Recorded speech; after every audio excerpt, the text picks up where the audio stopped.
Hello and welcome back to the Honour Debate and to Clash in Paris. WWE returning to France for its latest PLE, and it was headlined by a fatal four-way, as well as John Cena and Logan Paul facing off, as well as a few other matches. But we started things off with Roman Reigns battling Bronson Reed in singles competition. The gargantuan of the division stunned Reigns, overcoming early confidence from the OTC to dominate his opponent. Reed had an answer for everything though. Passing off the momentum, Reigns attempted a spear and Reed scored in mid-table and delivered a sit-out powerbomb over a two. Left to a last scarf effort, Reigns delivered a smash drop from the middle rope and followed up with a spear for the victory. After the match, Reigns gained a measure of revenge, choking out Heyman, who betrayed him. The OTC retrieved the sneakers Reed had stolen from him in the midst of the signing them for the fans when Breaker came out there and speared him through the table. He had another, this time sprinting straight out the entrance ramp and drilling Reigns into the floor. Reed added the tsunami to both of them for the hat-trick. A second tsunami while Reigns was strapped to the backboard. Jey Uso attempted to make the save but was laid out as well. This was really good, made the vision look great while Reigns got the win. It wrote Reigns off the TV, it worked well.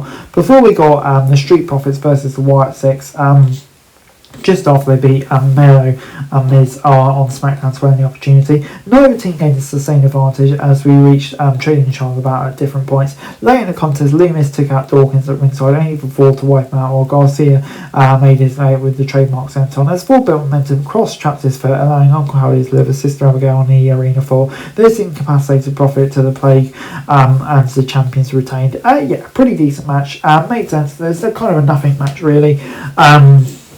I guess in the context of the show, it was always going to happen here. So yeah, wasn't massively surprised about. I'll give it a 5 out of 10.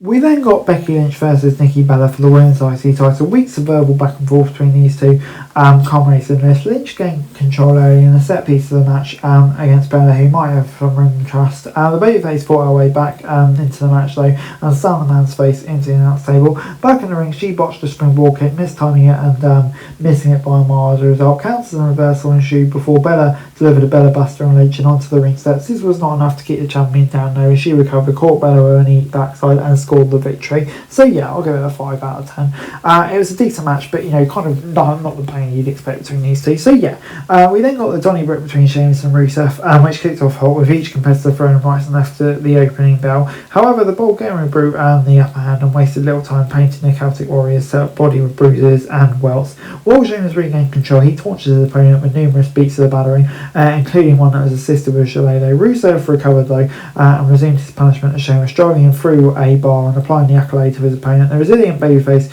powered out with his trademark submission finisher and dragged Rusev on top of several whiskey barrels, seizing control and applying his finisher. Sheamus fought out, hoisted his rival on his back and delivered white noise from the same barrel though, and fall near to the floor. Back in the ring, Rusev teased us using his Shillelagh, but Sheamus caught him with a bro kick. He could not keep the barrel down though, as Rusev kicked out of two. The Bulgarian Brute recovered and blasted Sheamus across the back with Shillelagh and applied a modified accolade with the same weapon, forcing a rare tap out from the Irish superstar. Yeah, gets 7 out of 10 from me. I thought this was really good. Surprised to see Sheamus lose his kind of old match, but really gives Rusev a big rub back. So yeah, not against it and gets 7 out of 10 from me.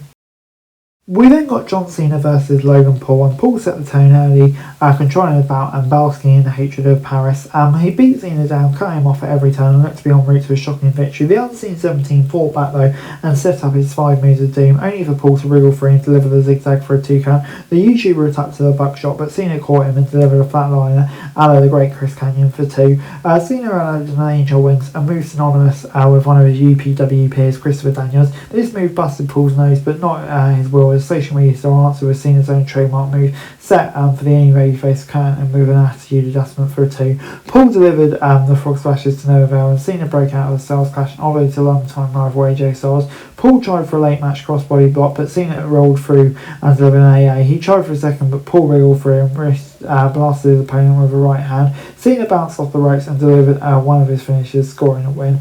Yeah, this gets 6 out of 10 from me. It was a pretty decent match. Kind of knew what was going to happen, but on the most part, it was decent enough. And yeah, gets 6 out of 10 from me.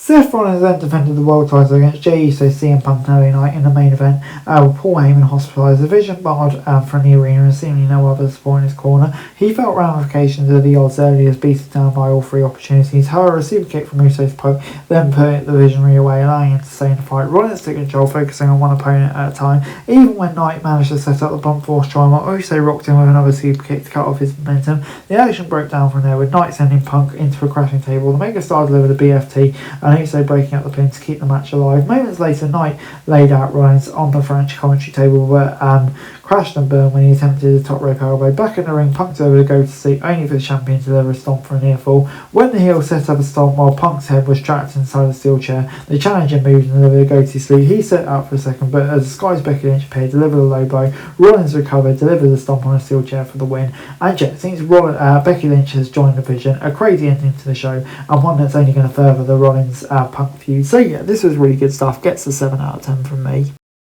Overall, WWE Clash in Paris gets a 6 out of 10 for me. It's a fun show, great to see some top stars on there, some really good matches on the board as well. It felt like a wrestling show that was more respectable, and that was a nice place to change. Could there have been more developments across the board to help out? Sure, but it was a red hot crowd, and I think they'll be happy with the show.